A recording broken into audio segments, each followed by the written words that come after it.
वित्त मंत्रालय ने जीएसटी काउंसिल की जो ग्रुप ऑफ मिनिस्टर्स है उसके सामने जीएसटी रिफॉर्म को लेकर एक महत्वपूर्ण प्रस्ताव रखा है। मेरे साथ वेद जैन हैं, अर्थशास्त्री हैं और अर्थव्यवस्था की बारीकियों को समझते हैं।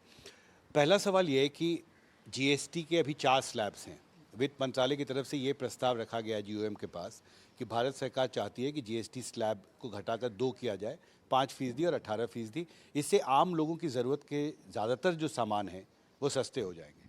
देखिए, जिस समय जीएसटी इंट्रोड्यूस किया गया था 1 जुलाई 2017 को, उस समय ये कहा था कि वन नेशन वन टैक्स, और उसी बात को ध्यान में रखते हुए ओवर ए पीरियड अब 8 साल हो गए हैं। अब ये सोचने की ज़रूरत है कि उस समय तो हमने इसलिए किया, 4 स्लैब लगाए थे कि इस समय अनसर्टेनिटी थी कि कितनी कलेक्शन आएगी, स्टेट को कभी भरपाई में दिक्कत नहीं आए, सेंटर को दिक्कत नहीं आए। अब कलेक्शन बहुत इम्प्रूव कर रही है, स्टेबलाइजेशन हो गया, सिस्टम इम्प्रूव्ड है। तो अब आज की डेट में रिफॉर्म करने की बहुत सख्त ज़रूरत है, और देश की इकॉनमी को ग्लोबलाइज करने के लिए और जो 2047 में विकसित भारत बनाने की बात है, तो स्वाभाविक है जीएसटी इकॉनमी में आपको ईज़ करनी पड़ेगी, और करने के लिए रेट स्ट्रक्चर एक बहुत इंपॉर्टेंट पार्ट प्ले करता है, क्योंकि इनडायरेक्ट कॉस्ट आपकी इनएफिशिएंसी करती है। तो उसीलिए स्वाभाविक है कि आज की डेट में वित्त मंत्रालय ने बिल्कुल ठीक सोचा है, और जो प्रधानमंत्री जी ने आज लाल किले की प्राचीर से घोषणा की है कि वो एक बहुत बड़ा रिफॉर्म और दिवाली में गिफ्ट देंगे, तो ये छोटी मोटी चेंज नहीं आने वाली है। तो मेरा ऐसा मानना है कि ये जो रेट स्ट्रक्चर है, ये अब आज की डेट में अगर 4 नहीं तो 2 रेट मेरे हिसाब से रह जाएंगे, जिसे हम कहते हैं 5% जो साधारण नागरिक की चीज़ होंगी, और जो नॉर्मल रेट होगा जिसे हम स्टैंडर्ड रेट कहते हैं वो 18% या उसके नज़दीक जो भी आएगा वो आएगा। और साथ में उन्होंने ये भी प्रस्ताव रखा है कि जो कुछ सिन गुड्स हैं, जैसे तंबाकू पदार्थ हैं, गुटखा, पान मसाला, इस तरह की चीज़ें हैं, उनको 40% में रखा जाए, लेकिन सिर्फ 5 से 7 सामान ही 40% करें। वो देखिए, वो तो स्वाभाविक है। देखिए, कुछ चीज़ें ऐसी हैं जो कि एक देश की पॉलिसी के अंदर, जिसको तो हम चाहते हैं कि उनकी सेवन या उसकी यूज़ को बढ़ोतरी नहीं मिले, या जिसको हम बहुत बड़ी लग्जरी मानते हैं खर्चे के लिए, वो कुछ गुड्स इन गुड्स में काउंट होते हैं, और उसके लिए स्वाभाविक है रेट ऐसा लगाया जाए ताकि उसकी जो यूज़ है और वो कम किया जा सके, और उसको हम सिन गुड्स के जैसे आपने कहा वो यूज़ करते हैं। लेकिन वो सिन गुड बहुत कम होते हैं, नेचुरल आइटम ऑफ नंबर कम आएंगी। मेजर रेट 2 ही होंगे, एक स्टैंडर्ड रेट जो आज की डेट में 18% के करीब है, वो कहाँ 18 आएगा, 17 आएगा, जो भी आएगा, और जो 12% का रेट है वो एक बीच वाला तंग करता है, क्योंकि उससे 2 प्रॉब्लम आती है। एक तो रेट तो बढ़ता ही है, स्वाभाविक है, लेकिन उसके अंदर एक ये जटिलता भी आती है कि एक प्रोडक्ट 5% की कैटेगरी में या 12% की कैटेगरी में आता है। कुछ एग्जांपल है जिससे पीछे तकलीफ रही है, कुछ प्रोडक्ट के बारे में आपने देखा होगा, चर्चा भी रहती है कि उसको अगर आप अगर उसे यूज़ करते हैं तो 5% में आता है, पैक करके बेचते हैं तो वो 12% में चला जाता है। तो वो सारी विषमता ख़त्म हो जाएंगी और बहुत ईज़ हो जाएगा सिस्टम का, और जो हमारा रियल पर्पज़ था जीएसटी इंट्रोड्यूस करने का, वो सेकंड जनरेशन जो रिफॉर्म में बात हो रही है वो पूरा अचीव हो जाएगा। पर अब बड़ा सवाल ये है कि क्या राज्य सरकार इसके लिए तैयार है, क्योंकि वित्त मंत्रालय की तरफ से ये कहा गया है कि राज्यों के साथ भी कंसल्टेशन शुरू होगा और जीएसटी काउंसिल की अगली बैठक जब सितंबर-अक्टूबर में होगी तो औपचारिक तौर पर चर्चा होगी। आपको लगता है कि राज्यों को भी इस पर सकारात्मक तरीके से विचार करना चाहिए? देखिए, जब देश की अर्थव्यवस्था का सवाल है तो अर्थव्यवस्था में राज्य भी उतने ही भागीदार हैं जितना सेंटर है, और जितना सेंटर का स्टेक है उतना राज्यों का भी स्टेक्स है। आज की डेट में जो कलेक्शन आ रही है, अब 24 लाख करोड़ से ज़्यादा की टैक्स की कलेक्शन आ रही है, उसमें आधा हिस्सा राज्यों का है, तो उनकी भी बहुत बढ़ोतरी हुई है, वो तो खुश होने चाहिए। आप ये समझिए कि रेट कम होने से एक क्षणिक बीच में कुछ समय के लिए ट्रांजिशन पीरियड में हो सकता है कलेक्शन गिर जाए थोड़ी बहुत, लेकिन अल्टीमेटली इकॉनमी में बूस्ट मिलेगा, इकॉनमिक ग्रोथ आएगी, तो उससे ओवरऑल कलेक्शन बढ़ेगी।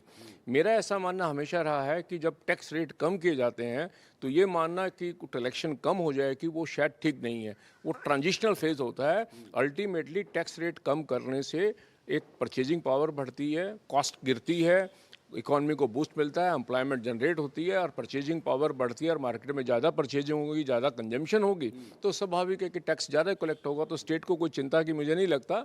और जितनी जीएसटी काउंसिल में अभी तक निर्णय हुए मैंने देखा है, एक कॉन्सेंसस अचीव किया जाता है, और सभी स्टेट्स इस बारे में अपनी राजनीतिक जो भी परिस्थिति हो उससे ऊपर उठ के देश के बारे में और अपने राज्य की बढ़ोतरी के बारे में सोचती हैं। तो और मेरा ऐसा मानना है कि अगर वित्त मंत्रालय ने जीएसटी काउंसिल में प्रस्ताव रखा है तो राज्यों को इसके बारे में कोई आशंका नहीं होनी चाहिए और इसको पूरा सपोर्ट करना चाहिए। जी, अब सबको इंतजार होगा अगली जीएसटी काउंसिल की बैठक का, जिसमें इस प्रस्ताव पर औपचारिक तौर पर चर्चा होगी।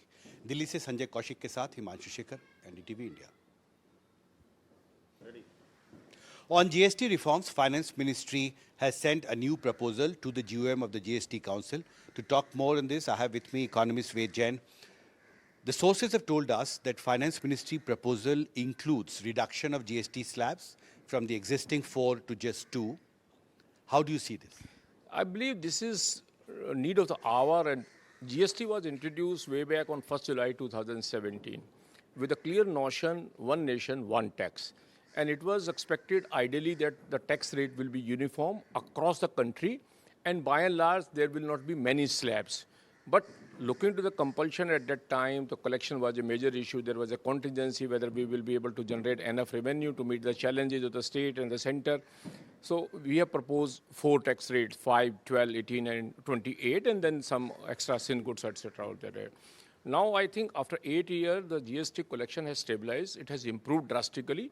We have a very good collections, and by the system has also stabilized, and tax evasion enforcement mechanism all are in place, and this is the right time to give a boost to the economy by bringing the tax rate down and restructuring in the manner there is a little confusion about the tax rate.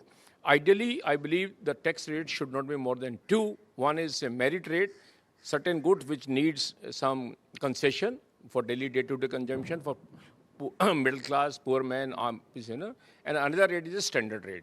So I will think the best situation for that will be in case if it is brought down to somewhere 12% rate, some item goes to 5% and some item goes to 18% and 20. Yeah, that is the proposal. The sources have told us that around 90% products which are now in the 28% category, the proposal is to shift them to the 18% category, and around 99% products which are now in the 12% GST slab, they should be shifted to the 5% slab, and this will help Aam Aadmi the most because most of the essential commodities will become cheaper.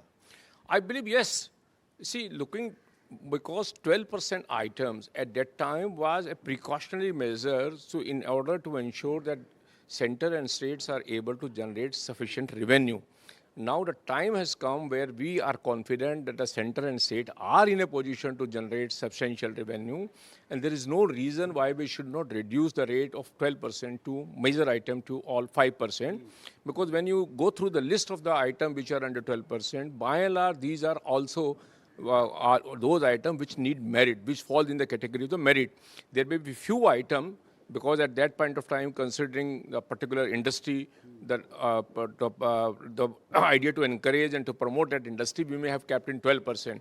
So those items now can be shifted to 18%. But those which need merit, they can be brought down to 5%.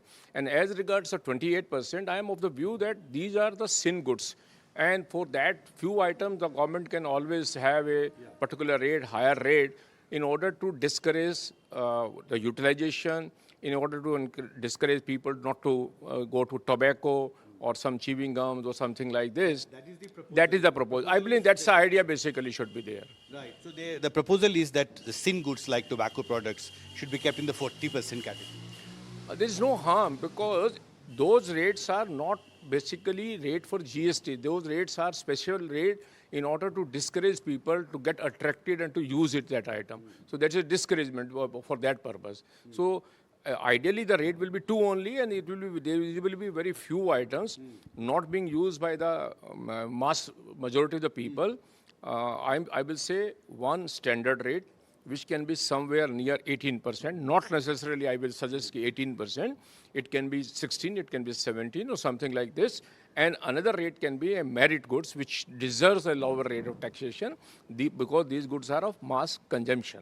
So that's why my suggestion will be on that part also. Thank you very much for talking to NDTV.